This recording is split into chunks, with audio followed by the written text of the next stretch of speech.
All right. Hello, everyone, and welcome to Within Summit. Thank you all so much for joining us and for being here today. We are so excited for today's conversation. Just as a reminder, this session is being recorded and it will be available on demand after the session is over. And you can check out the Within Summit website for more resources and information. And you can check your attendee dashboard for information on this session and all upcoming sessions. My name is Kath Stevens. My pronouns are she, her, and I am social media manager at Within Summit, and I will be moderating our panel today. I'm joined by Joanna Candell and William Hornby for a conversation on harnessing social media for mental wellness, a discussion on campaigns and community impact. And before we dive in today, I would love to introduce our amazing panelists. We are so grateful that you both have joined us for Within Summit. Joanna Candell is the founder and CEO of National Alliance for Eating Disorders. After recovering from a 10-year-long battle with various eating disorders, Joanna founded the National Alliance for Eating Disorders, based in West Palm Beach, Florida. Since its inception in 2000, the Alliance has brought information and awareness about eating disorders to more than 290,000 individuals nationally and internationally. In addition, Joanna runs free weekly support groups, mentors individuals with eating disorders and their families through their treatment and recovery, and helps thousands of people gain information and find the help they need. Joanna, thank you so much for joining us today. William Hornby is an advocate, creator, influencer, and singer who is at the forefront of raising awareness for men with eating disorders with his advocacy on TikTok and Instagram Reels. You can follow him at William Hornby, where he has amassed over 400,000 followers combined. He works very closely with the major eating disorder nonprofits Meta, the National Alliance for Eating Disorders, Project Heal, and the Eating Disorders Coalition. He also creates content for Within Health and Eating Recovery Center. Thank you so much for joining us, William. We're so excited to have you here with us today. And now that we know a little bit more about the both of you, let's jump in. I will kick us off. Let's get talking about social media and mental health. So let's see who we want to start with. William, can we open up with you? All right. So William, I'd love if you could share with us a little bit about how social media can be used as an effective tool for mental health awareness and support, and talk a little bit about what role it plays in fostering meaningful engagement with audiences. Absolutely. First of all, thank you for having me, and thank you for having Joanna. Joanna is really close to my heart, and so are you, Kath. So I'm I'm thrilled to be here. So thank you for having me. Social media obviously is something that I have built my entire career in eating disorder advocacy using as a tool to advocate for recovery. Um, and I think that it is kind of a situation that we're forced into, that we have to collaborate with this social media ecosystem that we're kind of lodged in. Um, I would say that eating disorder information and eating disorder triggers were probably less prevalent before the advent of social media, but here we are in a very, very social media heavy world where social media really dictates a lot of our real lives. And it shapes a lot of the very real views that we bring into the world and into our experience as people, right? And I, as a young person who has grown up on social media, I got Instagram when I was 12 years old. Um, I I know for a fact that it heavily impacted the way that I viewed my body, and it impacted the way that my eating disorder ran its course and actively fueled it with some of the information that I got. And also, when I finally was able to accept that I had an eating disorder and that I needed to pursue recovery, the first place that I really turned, other than Google, was TikTok to look for people who were talking about men's eating disorder recovery. And I really couldn't find anyone who was doing it responsibly, which is how I ended up doing it for myself. I do a whole thing about that called The Power of Becoming the Advocate You Needed. It doesn't matter that much. My point is that, I mean, it matters to be an advocate. It doesn't matter that I do that. My point is um, that as someone who is Gen Z, I immediately went to TikTok when I couldn't find anything on Google to try to find resources. And that is the preferred search engine for most people in that demographic. Gen Z turns to TikTok to look things up before they ever turn to Google. I mean, if I'm sitting in traffic on I-95, my initial thing that I'll do is I'll look it up on Twitter before I look it up on Google, because people are more likely to tweet about something before they there's actually an article published about something, you know? So the point that I'm making is that social media is where most people turn before they turn to official resources. And that's why it's really amazing the work that Joanna has done with the Alliance to make sure that when people look things up about eating disorders on TikTok, or when they look up things about eating disorders on Instagram, it directs them to the Alliance's hotline, and to the Alliance's resources, as well as provides that content for them.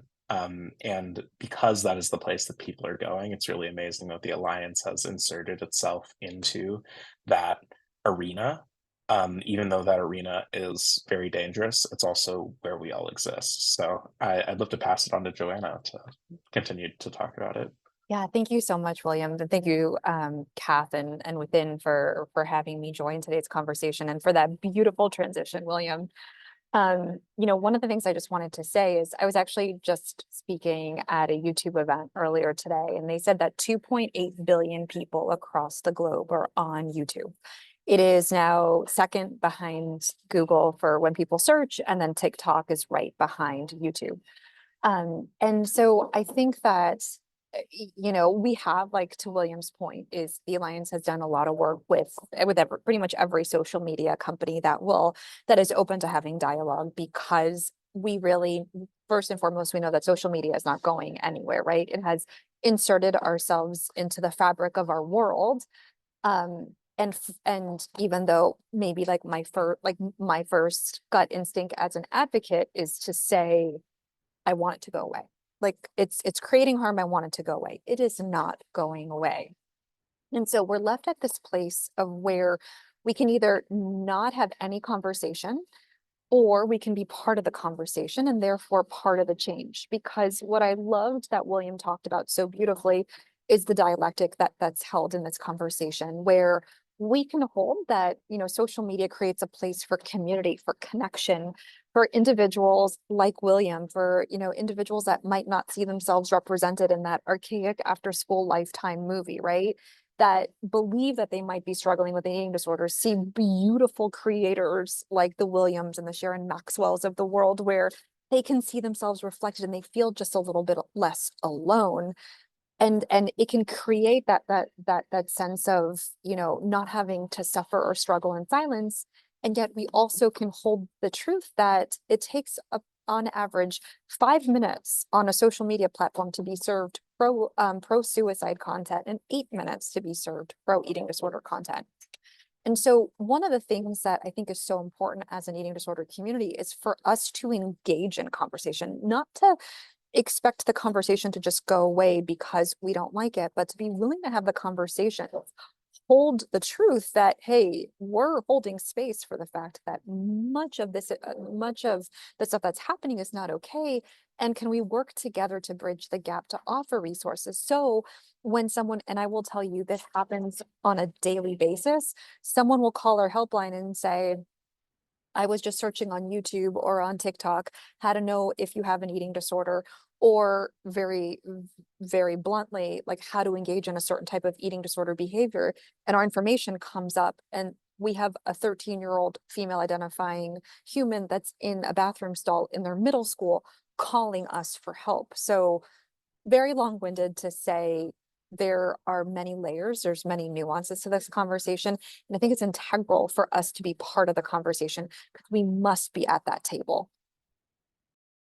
Yeah, that's so important. I think, Joanna, that's why I'm so grateful for, the Alliance, for doing this important work and being at the forefront of not just serving people who are impacted by this, like, negative eating disorder related content, but also, for fighting the fight of changing how we interact with social media and what type of content people are served. I think that's, such an important aspect of the work that you do. And just really grateful for you for, leading the battle there.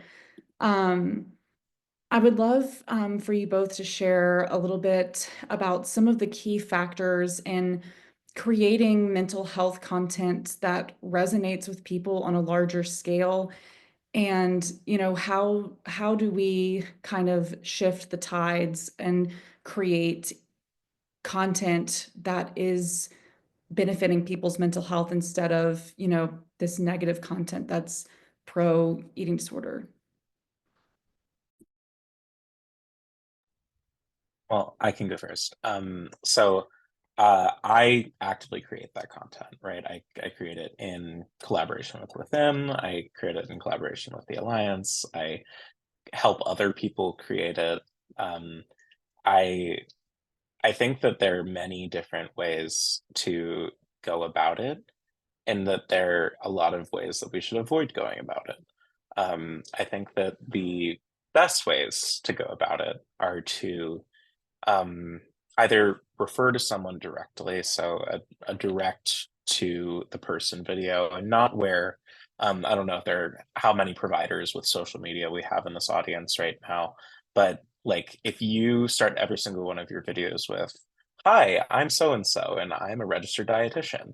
People are already going to scroll past your video because you don't seem like a seasoned person who is used to talking about eating disorders. We want a hook statement, right? Something along the lines of something that includes the pronoun you, usually. Something that is like, if you haven't eaten today, you might want to watch this video.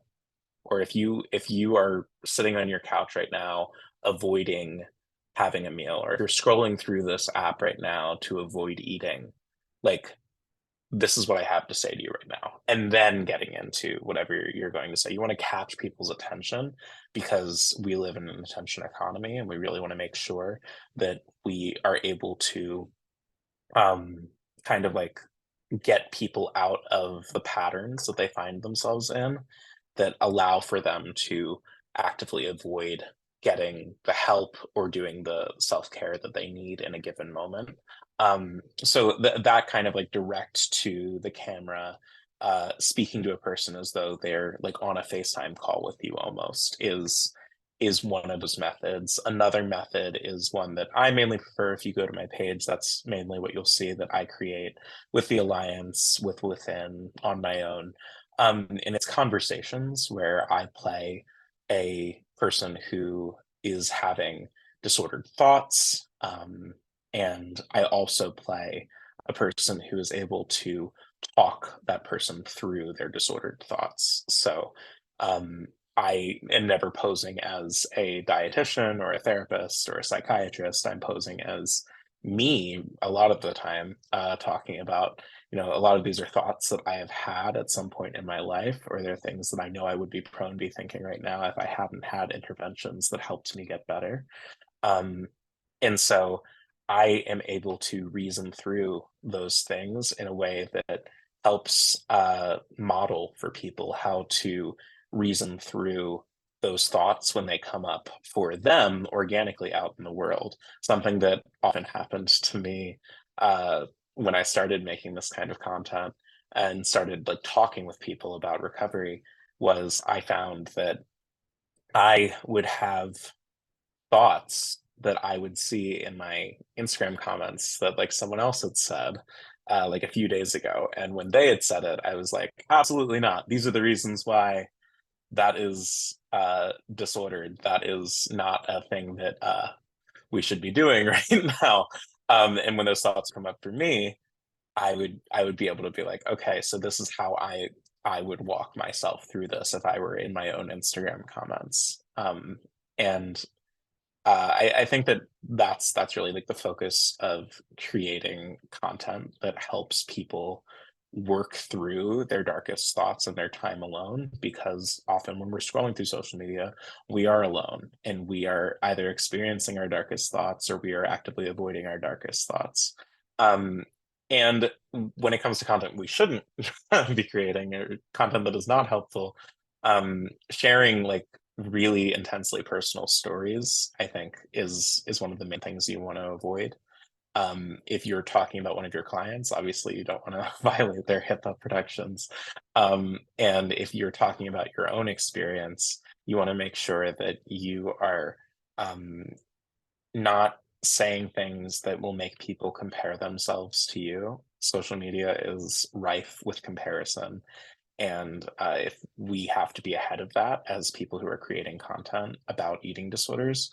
So if you do like a what I eat in a day video, people are going to be comparing the visual representation of you in that video to the things that you're eating, to the things that they're eating, to their visual representation of what they see of themselves, and trying to figure out how to modify their body to look either more or less like your body by eating more or less food than you just did, or eating the same amount. Like they will use that for a point of comparison, because social media thrives on comparison, and eating disorders also thrive on comparison. So William, I think you hit on so many important points, and I think that's something that I think that we've had almost like a harder time negotiating and reading our way through. Is we never want to silence people, specifically when it comes to them sharing their story. And we've worked with a lot of content creators. We've worked with the socials.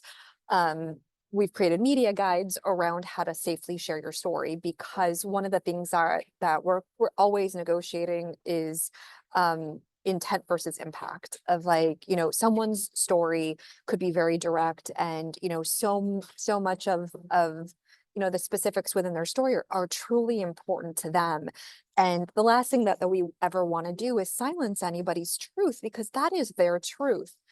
And at the same time, we need to be paying attention to the impact in which these stories can actually have, where, going back to what William was talking about, the what I eat in a day, or maybe where I was, like, with numbers or rituals or any of those things, where it could be very important to the creator, and yet can wreak havoc on the audience that's watching the content. And so I think it's very important to keep in mind of honoring what your North Star is and what feels very in line for you, while also considering the effect that it would have on the folks that are watching the content.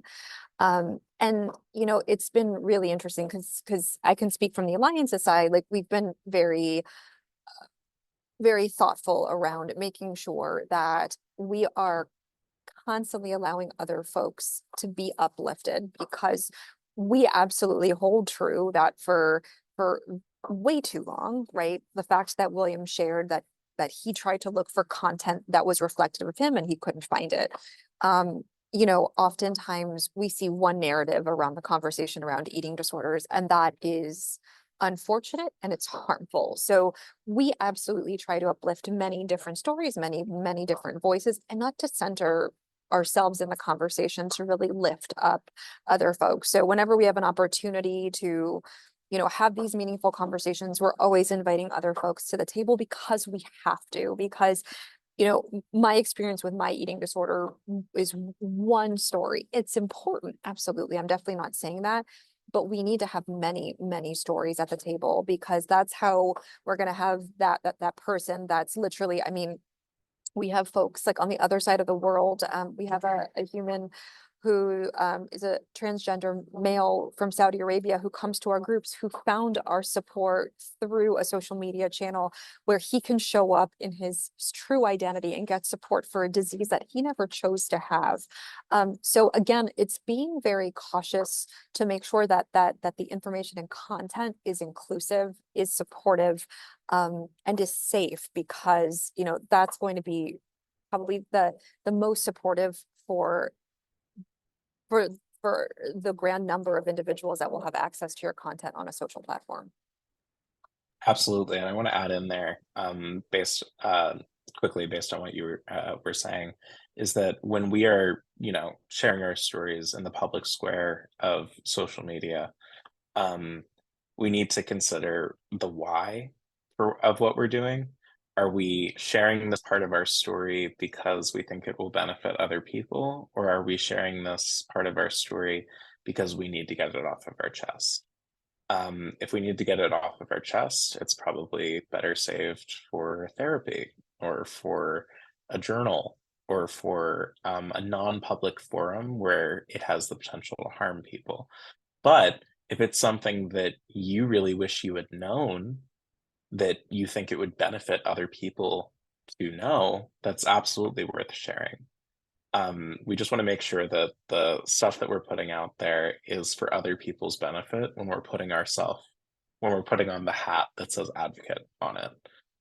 Because it's not advocacy uh, if it is not actively helping people.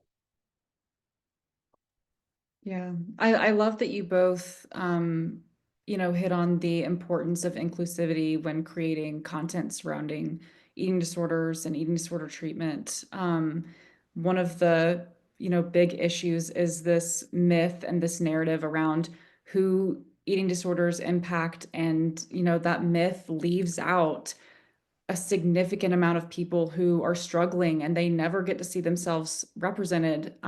So what can we do to make content or social media campaigns or, whatever have you that is more inclusive and more accessible and really like includes and brings in these diverse communities that are facing different mental health challenges? I mean, I can hop in really quickly, and William, absolutely. Is make sure to uplift content that really does push that stereotype, right? Like, we know that we're in we're there's like different months that happen throughout the year, right? Like right now we know that it's Domestic Violence Awareness Month. Like we know of the co-occurrence between DV or gender-based violence and eating disorders, creating content around that, making sure that during Black History Month you're uplifting voices, and that you're not like, if that's not your identity, that you're not centering yourself in that conversation, that you are highlighting amazing creators or amazing clinicians that can speak to it.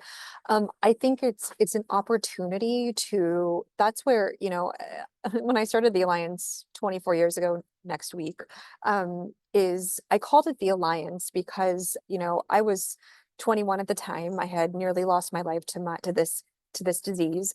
And I really thought if we work together, we can go so much further. My favorite quote, and William has probably heard me say this 9 million times, but if you want to go fast, go alone. If you want to go far, go together. And I think that is really the meaning behind like making sure that you are bringing in different perspectives than your own. Utilizing different times during the calendar year to create focus, right? Like, when we have different holidays, like one that's coming up on Saturday, that you fast for the day, like letting folks know that that belong to that faith, that if this is something that's not in line with your recovery, like we know what is suggested, and that give yourself grace around it, right? Like, or just different things. We know that November is Male Mental Health Awareness Month. We know Thursday is World Mental Health Day, and something that has been at the core of the Alliance has been ensuring that eating disorders are part of the general mental health conversation. So, Kath, I think to answer your question is just ensuring that you are not just limiting your content. And if that is not your, we had a conversation with someone from another mental health organization that said, eating disorders are not our thing. We like to bring other voices to the table. I think that's what we can use in the situation as well, is like, if you don't have that perspective, this is a beautiful time to bring other voices to the table. So definitely this idea of working together. It's going to take all of us to work together on this. Yeah, I love all of that. Thank you, Joanna. And thank you for, bringing me to the table as part of your efforts to do that. I really owe a lot to you personally. Um, but I wanted to also include in this that if you are an organization or if you uh, have any kind of power within the companies that you work with, I think that recommending uh, certain resources regarding anti-fatness, anti-blackness, et cetera, these things are what inform our diversity, equity, and inclusion efforts. And if you are not actively educating yourself to and keeping up with the goings on of these movements, then you are not going to know where to turn when you are looking for that representation in the campaigns that you create. So you need to be reading work by fat scholars and by Black scholars, um, and by disabled scholars and by any other identity that is within the margins of what we center most of our messaging on. We need to make sure that these campaigns are intersectional and that they are not exclusive in any way. We need to recognize that an eating disorder campaign that focuses on body dysmorphia that says you're not fat, it's just in your head, is not something that actually goes out to the world because it leaves out fat people with eating disorders who in fact are fat and have an eating disorder, and it is not just in their head, and that is their everyday reality. And by trying to make people who are not fat feel better about their body or their eating disorder by comparing them to a person in a fat body, you are causing more harm and not really doing much good, because the feelings of validation that people are going to feel when they are assured that they're not in a fat body are going to be fleeting, and they do not have any staying power really when it comes to long-term recovery. Telling people to focus on what your body can do for you when maybe the person who's on the other side of that campaign has a body that is actively working against them because they have an immune disorder. Like, that is not inclusive recovery messaging that is something that will help all people. And also, with a quarter of the population disabled and a disability being a very real identity that any of us could be taking on at any given moment. I could walk outside my apartment right now and end up with a disabled identity that I didn't have prior to this conversation right now. Um, and like, let's say that that event impacted my ability to walk, it is no longer going to be effective recovery messaging for me to look at my body and be like, well, at least I can walk. I love walking around. And so I need to fuel my ability to walk. But what about people who can't walk? And how does that kind of messaging impact them? So I think that the more that you focus on these kinds of awarenesses and actively trying to learn from people of marginalized identities who go through things like eating disorders or whatever your campaign is centered on, because really this can apply to anything. But specifically when it comes to mental health and with eating disorders, you really want to make sure that you are listening to advocates who have those identities when you are figuring out how to speak to those communities and reach those communities with your campaign. Yeah, thank you so much for sharing that. That's so important. And something that keeps coming up in our conversation is kind of like this idea of social media like being a force for good instead of a force for evil, which is really difficult to navigate when you're, just an individual scrolling social media, fighting against the algorithm and what it wants, to serve to you.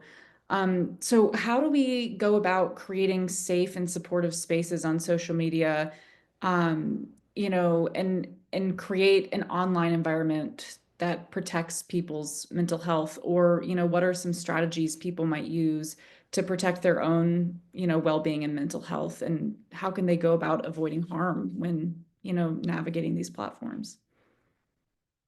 Something that I can start with is this whole idea of using it for good versus evil. I would love to just share some of the positives that have come out, like even of our partnership. So we are the referral source for Meta, TikTok, Pinterest, YouTube, Snapchat. I'm sure there's another one. I and we are working on Reddit currently, which is pretty surprising. But what has come out of that is that 10% of all of our calls to our helpline originate on a social media platform. So if you think about that, right, we have a 200% increase in our calls to our helpline in 2024 over 2023. The other thing that I think is just really fascinating and wonderful is when you sort of zone out and take a look at the demographics of who is calling our helpline, when you look at gender, specifically between male identifying versus female identifying, on the whole, about 78% of all of our calls coming to our helpline are for individuals that identify as female. When you zone in on that 10% of calls that originate on social media, it's about 50-50 between male identifying and female identifying. And so, first of all, that is awesome, right? Like to William's point of being someone who's male, who like didn't see himself reflected back, who we still live in a world in 2024 that individuals still believe that eating disorders are a quote unquote female disease.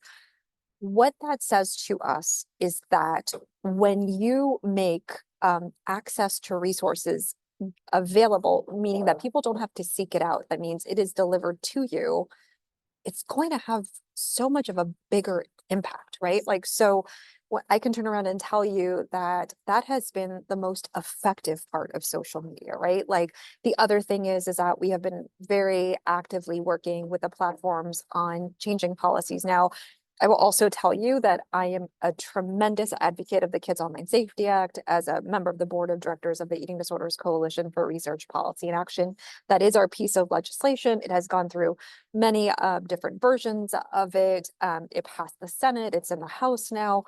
So I also, in all of this, hold the identity as a mother of an 8-year-old child, and I am scared out of my mind for her to go onto social. So holding all of that, we've also been working with the platforms individually on policies. So about 6 months ago, we had been working with TikTok for over a year on a policy that now means that they don't have diet ads anymore on TikTok. They've eliminated diet ads. Like huge moneymaker for TikTok, and they've decided to do that. Now, there's a lot more that they need to be doing, right? But like that's what happens with advocacy. They've changed their policies around what is acceptable on TikTok. Meta has a bunch coming down the pike by the end of the year. YouTube is going to start redoing their policies as well at the beginning of next year. So all to say, and I guess this comes back to our initial conversation of we are seeing the power of harnessing, of working with them while still keeping them accountable to move forward, because there's still so much to be done. And to quote the amazing Dr. Bryn Austin, like these people have blood on their hands, and we need to work together and keep on pushing them to make it safer. So because we are seeing what happens when we can work collectively. Like the fact that we have, I don't know why they're on social, like a 9-year-old that's calling us being prompt from a social channel. We also have an 80-year-old, an 80-year-old male identifying human who's calling us because he was served our information, because he was looking for, how do I know if I eat too much? So again, it talks about the idea of using good is utilizing all of our resources, our knowledge. I mean, I know I'm lucky enough to work in a field where the clinicians, the advocates, they're the best humans I know. It's let's use that to continue to push the needle forward and to make it even more accessible for individuals to find resources and connections to care. I think that that answered everything beautifully. So I'm not gonna really add much on there, but I do want to just say, wouldn't it be remarkable if every single time someone looked up a diet, they got they got referred to eating disorder support, just in case. I think that the fact that that 80-year-old man ended up reaching out because he asked the question, "Am I eating too much?" and didn't end up with a fitness influencer saying, "Well, yes, you are," um, and then going on a long diatribe. I think that that's really remarkable, and I think that that is a fantastic example of why it is so important that we make these social media platforms safer for eating disorders, and why I'm just so grateful to Joanna and the Alliance's work doing all of this. Well, William, just to piggyback off of that, I think about how many people have called our helpline after seeing one of your videos, right? Like it's for, I think everyone like has their own story, right, about struggling. And something that I hear time and time again is I didn't feel seen. I didn't know where to turn. I didn't know how to start. I didn't know that anybody else felt this way. Like, I definitely went through my struggle. Like I joke like the dinosaurs were roaming at this point, but like there wasn't social media, right? Like, but the fact that they can watch one of your videos and it can be suggested to them, and it might like they might have never even looked at anything social media, eating disorder related, excuse me, but then they're watching it and it automatically starts the conversation. That's what it's about.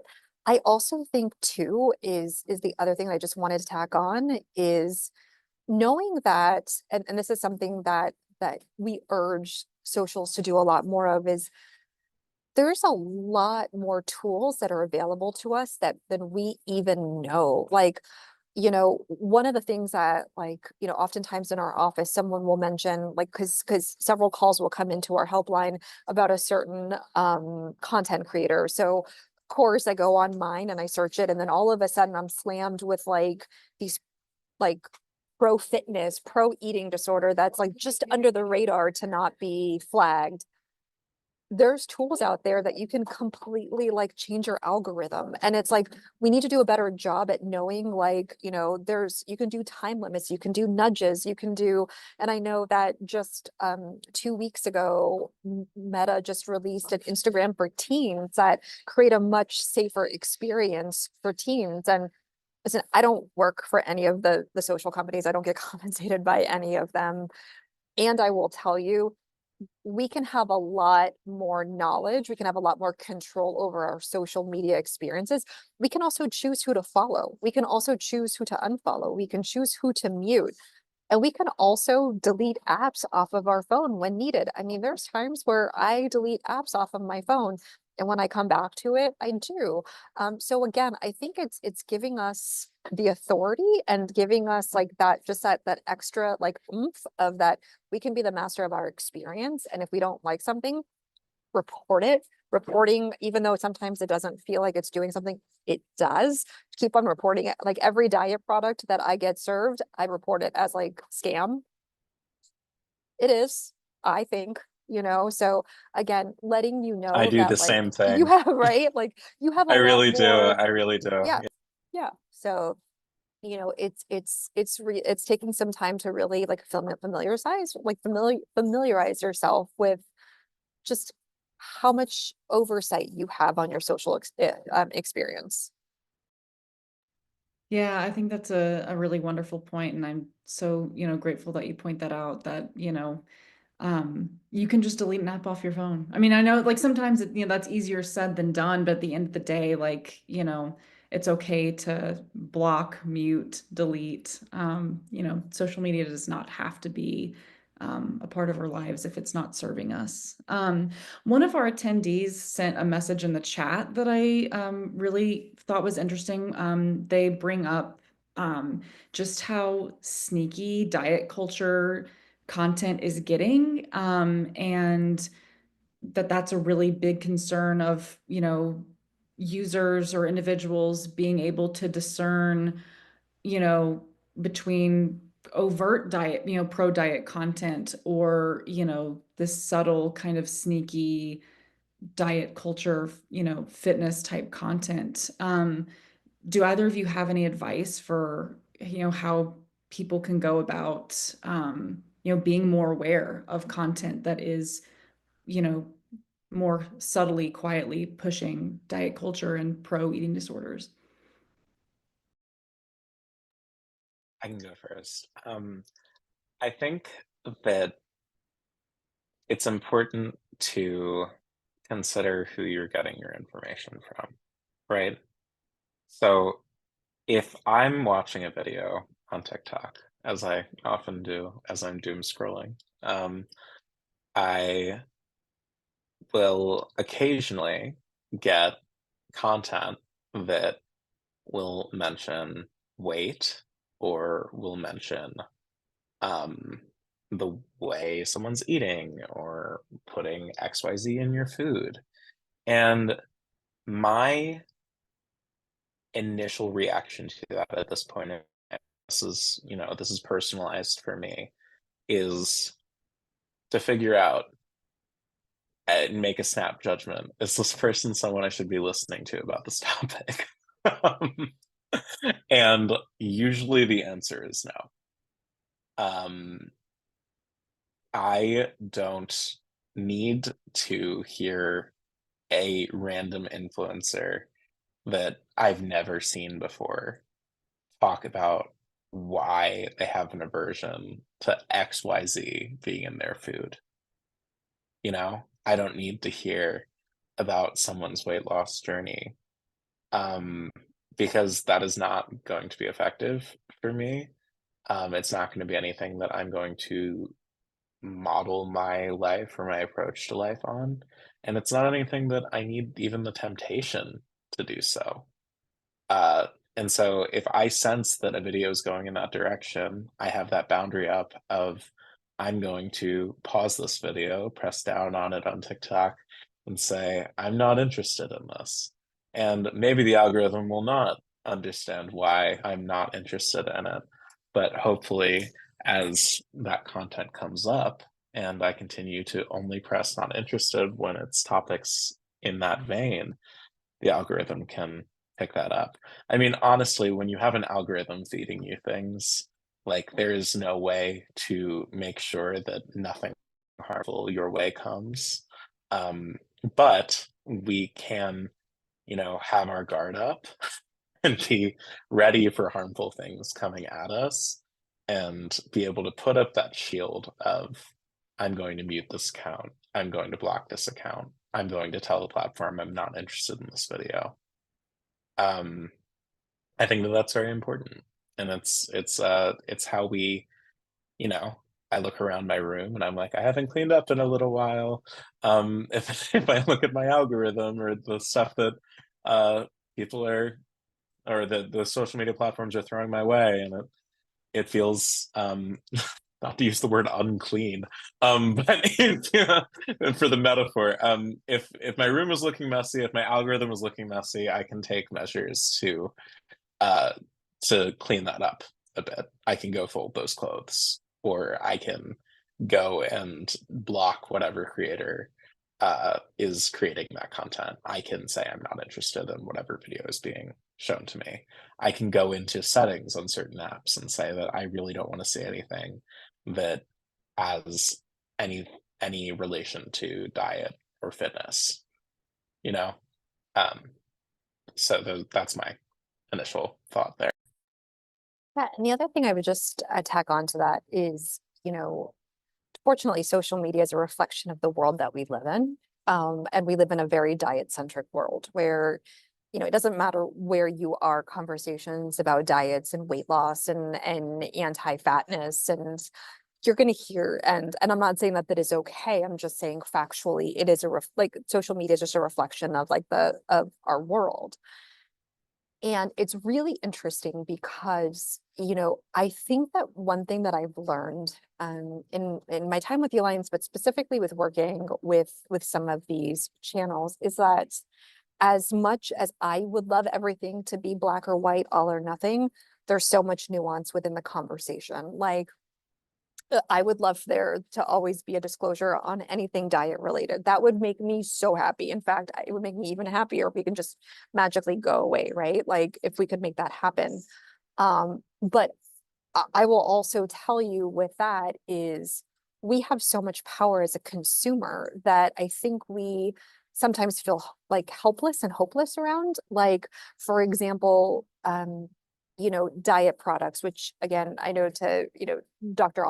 Brent has done so much phenomenal work around, but like, if you're seeing advertisements around diet products or like with like all of this happening around like, oh, you can't get this diet product because it's too expensive, here is an alternative that's all natural and blah blah blah, write negative reviews around it, report it. That's the stuff that's going to take it off the platform, right? Like, I think it's also remembering that we actually have a little bit more power than sometimes we give ourselves credit, and a lot of times it feels very, very overwhelming.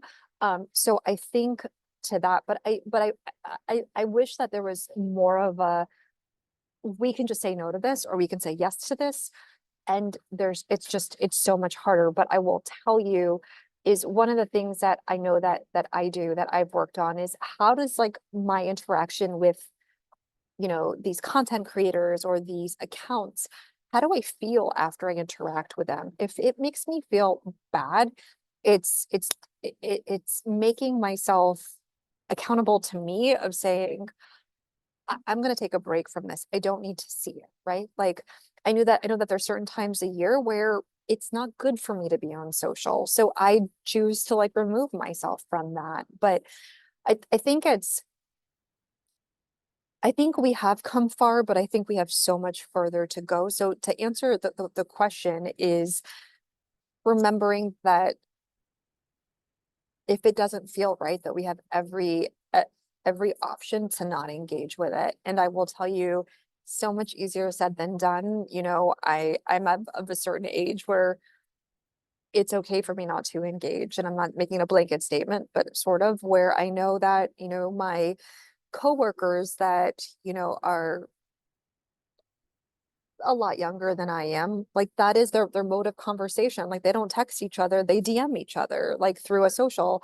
So again, it's giving yourself, remembering like to reclaim your power in these situations. And if it doesn't feel right, you do not have to engage with it.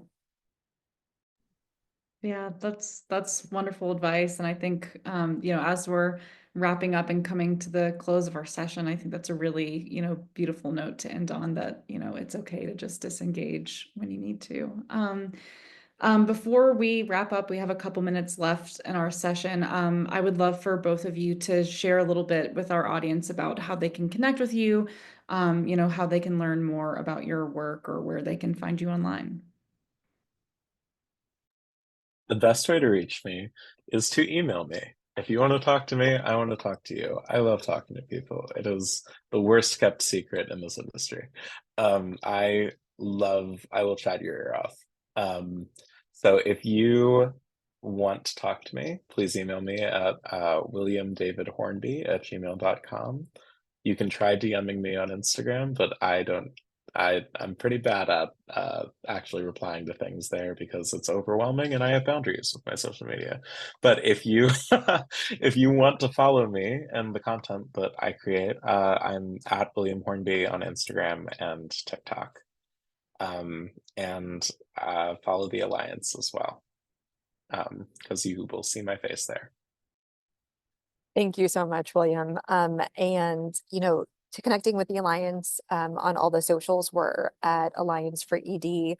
Also, we have our helpline that is all therapist staffed. All the amazing magical humans who pick up the phones are licensed and specialize in the treatment of eating disorders. We're open Monday through Friday from 9 a.m. to 7 p.m. I did get a private message.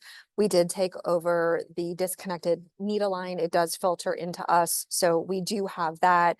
We also have a plethora of free therapist-led virtual support groups that are all all clinician led.